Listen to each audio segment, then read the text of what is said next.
two-stage surgery for complicated retinal detachment.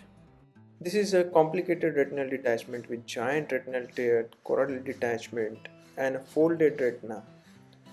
So this is a stage 1 surgery wherein 3-port standard vitrectomy, 25 gauge vitrectomy is done. Core vitrectomy is done, and you can see there is a giant retinal break, and the retina is totally folded into half with choroidal detachments all over 180 degrees. So vitrectomy is done and vitreous removal is carefully done from the retinal fold to loosen the retina. GRT edges are rolled over with PVR, so careful removal of vitreous from the edges is important to avoid any iatrogenic breaks or any unnecessary pull over the retina. Slow and careful vitrectomy is done to avoid any iatrogenic breaks or any retinectomies.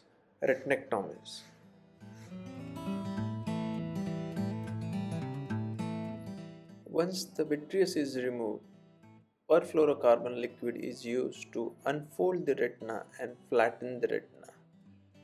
You can see the PFCL bubble is slowly injected in a single bubble, and the retina can be seen unfolding and flattening nicely. So once the posterior pole is stabilized, vitreous base dissection is carefully done to remove the vitreous from the base.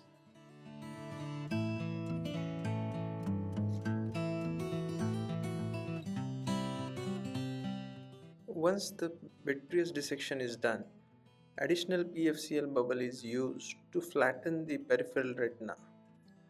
The eyeball is completely filled with PFCL, and you can see the choroidal flattening with retinal flattening.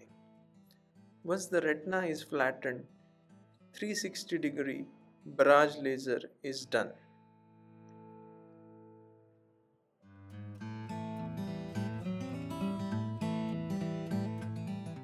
After the completion of barrage laser, periphery is checked for any slippage. The eyeball is again checked for the fulfillment of the PFCL, and the surgery is closed and the sclerotomies are removed. The patient is asked to maintain supine position for first 3 to 4 days. After 4 days, the patient is taken for the stage 2 of the surgery. The retina is checked for attachment, and as you can see, the retina is nicely attached. The choroidal detachment is resolved and no slippage of retina is seen. At the base is checked for any residual vitreous and is removed if there is any.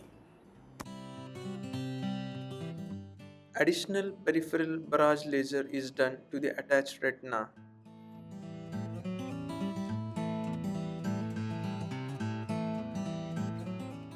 Once the laser is completed, fluid air exchange with PFCL is done, slowly removing if any subretinal fluid is present. And as you can see, PFCL is removed and air is injected. The retina is nicely attached. There is no slippage of any retina seen.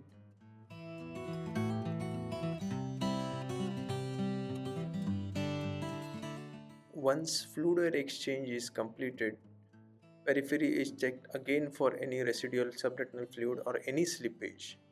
As you can see, the retina is nicely attached, and then silicone oil is injected as a tamponade.